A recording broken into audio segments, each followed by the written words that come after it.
प्रतिक्रिया दी है। दोहिया group of industry के डायरेक्टर भद्रेश दोहिया ने कहा कि यह बदलाव भारत को बड़ी इकोनॉमी बनाने में मदद करेगा। इससे उपभोक्ताओं की खर्च करने की क्षमता बढ़ेगी और इकोनॉमी को उछाल मिलेगा। उन्होंने प्रधानमंत्री और वित्त मंत्री को इस बदलाव के लिए धन्यवाद दिया। जी, ये बदलाव एक बड़ी इकोनॉमी को पुश करने का जरिया बनने वाला है।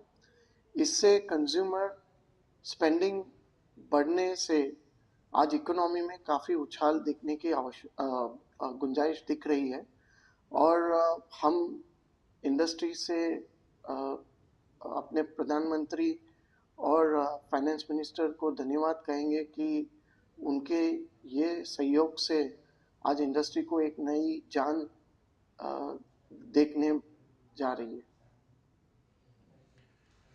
नीलेश वीरा व्यवसायी और एम लखमसी इंडस्ट्रीज लिमिटेड और Indian oil seeds and produce export promotion council के निदेशक ने केंद्र सरकार की ओर से किए गए ताजा जीएसटी रिफॉर्म्स का स्वागत किया है। उन्होंने इस कदम के लिए प्रधानमंत्री नरेंद्र मोदी और वित्त मंत्री निर्मला सीतारमण को धन्यवाद कहा। Savings and will lead to buoyant consumer demand across many domains. It may further reduce inflation, leading to reduction in interest rates in next coming months by the government, which will help them do that. मूल रसायन सौंदर्य प्रसाधन एवं रंजक निर्यात संवर्धन परिषद के महानिदेशक रघुवीर कीनी ने भी केंद्र सरकार की ओर से किए गए ताजा जीएसटी रिफॉर्म्स का स्वागत किया है। उन्होंने इस कदम के लिए प्रधानमंत्री नरेंद्र मोदी और वित्त मंत्री निर्मला सीतारमण को धन्यवाद कहा। The Government of India has announced a major relief for the Indian chemical sector by reducing the goods and services tax, that is GST, on important chemicals, especially feedstocks such as sulfuric acid, nitric acid, ammonia, and other important chemicals.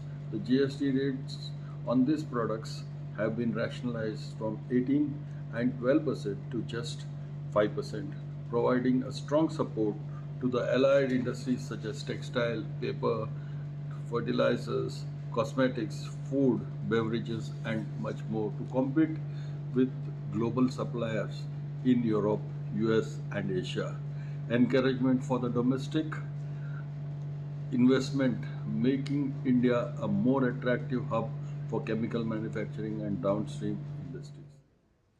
Bhajpa अध्यक्ष JP Nadda ने GST सुधारों